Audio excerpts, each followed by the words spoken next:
Hi everyone, Caleb Parker here, show host of Future in 15.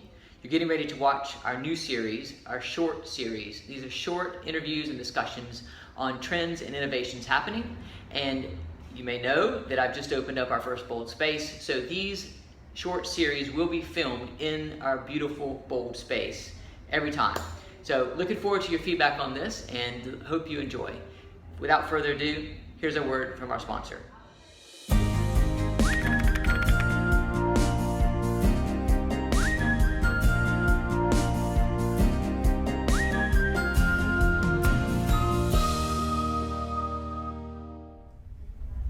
So, Caleb, what are we doing today? Well, we're going to talk about the newly hot, trending topic of mice influencers. Okay. What prompted this? Well, a few weeks ago, you might have seen the Skift article that covered the mice blog Irina. Everybody knows Irina. Yeah. The mice blog's F15 France campaign with Atout France. It was quite successful and prompted the Skift coverage. After that, Irina put some thoughts out on mice influencers, who they are, how they should be paid, etc. Mm-hmm. And then from there, sorry, Pádraic, I think I'm going to say your name wrong, but Pádraic Gilligan put out a few more thoughts, kind of up in the ante on how people should be selected, what they should be paid. So I think, for me, that brought up some interesting questions, and want to discuss those today. Yeah, definitely. I think it's a really interesting topic. What about the articles prompted your curiosity? I think there's a lot of questions right now about what makes an influencer, Mm-hmm. How influencers should be paid, Okay. and then certainly what should be what is the objective, what is the outcome that a destination or supplier should be looking for from a mice influencer. Yeah, all good points, and I think it's great that we're talking about this, because I think one thing that keeps our industry from really embracing influencers is sort of that cloud of, there's a lack of transparency, and I think people are worried that they're going to be taken advantage of, or that they won't know how to do it right. So I think it's really good to have the conversation. Yeah, definitely. So I think I had some questions for you, obviously. Sure. Yeah. And we were talking about it a little bit earlier, but as a professional conference organizer yourself, Mm-hmm. what do you see? What to you is a mice influencer? What will influence you to take your business somewhere? Well, I think influence is less intentional than a lot of people would, might like to think. I think we're influenced by all kinds of things that we may not even realize or control. But certainly in terms of consciously where I look to other conference organizers. If somebody has worked in a destination before, or if they know that destination really well in some other way, then that definitely speaks with a loud voice to me. And the same for all kinds of other brands, hotel chains, suppliers, all that sort of thing. We get so many messages coming at us, and I think that something that comes from a trusted source or from somebody who has experience is always going to be, speak the loudest to me. Yeah, it's just interesting because if you think about Instagram and Twitter, and we're all connected with people in the industry. If we were to name some names, for instance, I'll just say Amanda Thurlow. She's an event organizer for her employer. She's also involved with EWL. And she's quite connected in the sector. Sure. And she's often posting on her Instagram stories, places that she's going, either for leisure or for business. Mm-hmm. Would you consider her someone who's an influencer? I would, absolutely. And I think that gets interesting into the topic you brought up earlier of, what does the compensation model look like for this? Because, you're going to have people like Amanda who, she is an influencer, but her full-time job has nothing to do with that. She's in-house with an association.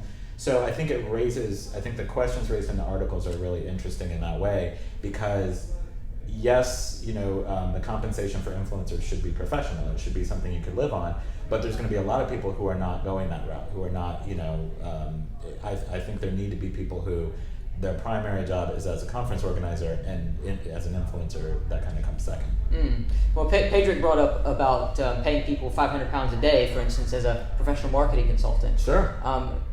You're saying not necessarily.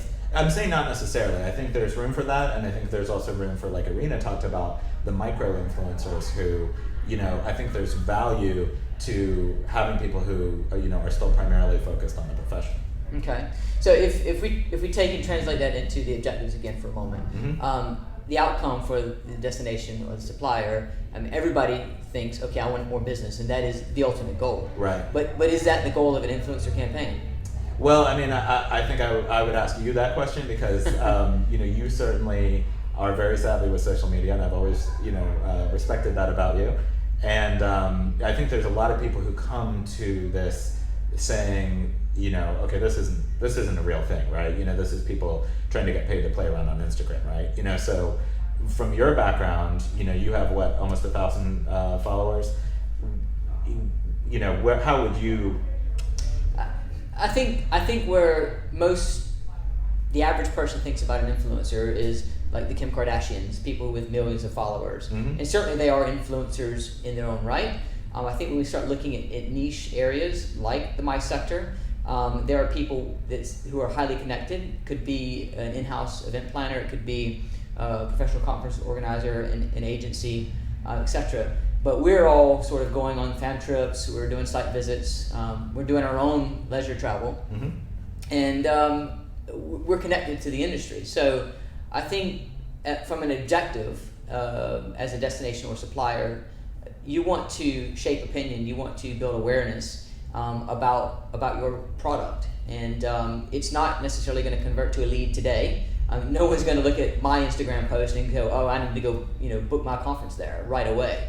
But it's the constant and consistent dripping over time. Mm-hmm. It's the reason we do fam trips, mm-hmm. to get people familiar with that destination supplier. Mm-hmm. So if we can extend a fam trip through an influencer campaign, I think that's an interesting objective to do. So it's not one fam trip, it's not reading one blog post, it's not seeing one set of Instagram photos or anything. It's all of it together, and it's a sustained. Yeah, and that's typical marketing. Sure. Marketing is you got to hit people over and over. Yeah, it's and not over like we send one email and everybody comes to our conference. Right. Yes. Right. Exactly. Absolutely. I think that makes a lot of sense. And incidentally, who is the Kim Kardashian of our industry? Oh gosh, I don't know. Maybe Irina in Mike's blog. Oh, okay. I'll cast my vote for her. Yeah. Great. All right. Well, I think it's a good topic to continue this conversation going forward. Definitely. Certainly would love to get some feedback from you guys. And the articles are in the YouTube description down below if you want to click to those articles for the Mice blog and Pádraic as well. Great. Thanks, yeah. Caleb. Yep. Cheers. Good conversation.